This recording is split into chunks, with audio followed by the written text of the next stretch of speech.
Welcome back to another video. This is the third in a series of videos I like to call sushi cooking ideas, wherein I bring you new and innovative techniques and ideas that you can apply to your sushi to make it more interesting and more delicious than the rest. Now, these are the kind of ideas you're not likely to find in a sushi restaurant or a sushi cookbook. So hopefully these ideas inspire you to create your own sushi and make it more interesting and amazing than any other sushi you've seen. Okay. So what I'm going to use today is a food dehydrator. I'm going to show you exactly how to use this later.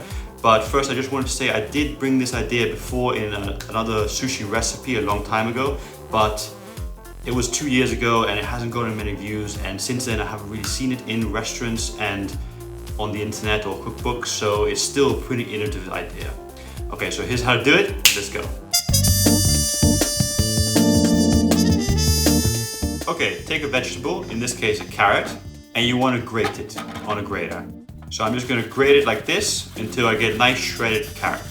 Now if you're using other vegetables, you can use other methods of cutting it, like mincing it, but just make sure you have very small bits of the vegetable, just like this carrot now.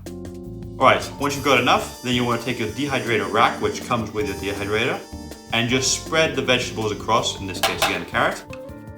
And just make sure you have a very thin layer across the tray, because you want it to dry evenly so it becomes nice and crispy and crunchy.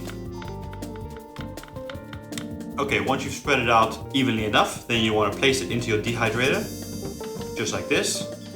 And then you want to turn it on and put it to 125 degrees Fahrenheit, that's 52 degrees Celsius, for several hours.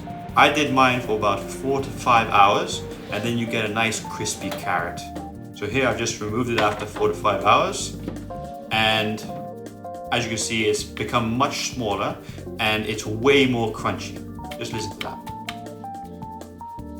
Once you've got right consistency of crunch, you just want to place it into a bowl or a Tupperware container so you can reserve it for later. Okay, so once you've got all the carrot in there, then you just want to place a little dehydrating anti-oxygen patch. This will keep it nice and fresh and crunchy until you need your dehydrated carrots. So just seed it just like this. Great. Now here I've just spread it out on a plate so I can use it. I'm going to take a sushi roll and just roll it in.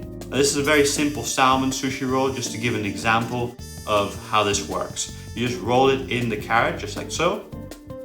And then you just continue like you normally would. So just take your roll, place it on the cutting board, take your knife with a little bit of water and slice through it like you usually would. And then slice through the other halves to make quarters, just like this. Okay, now, as always, just firm it up again with a rolling mat so that anything that went out of place while cutting is back in place. And there we go, a very simple salmon roll, but you can use any kind of ingredients you want and have this extraordinary carrot on the outside. Now, you can also do this with various other kind of vegetables, and here are some examples of things I've tried.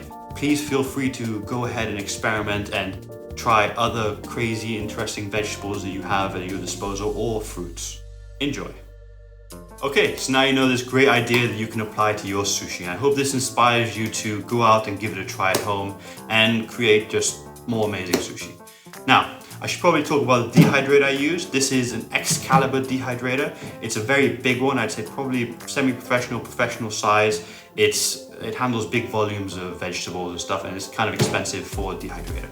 Maybe if you're starting out, you might want something like this. It's a very simple one. It's got an on-off switch and it just gets the job done. It's about $30, $40, something like that. And they're quite simple and easy to use. If you're starting out, this is definitely the way to go. I'll link these both in the description below so you can check them out. And thank you for watching, and please subscribe to my channel. See you next week. Goodbye.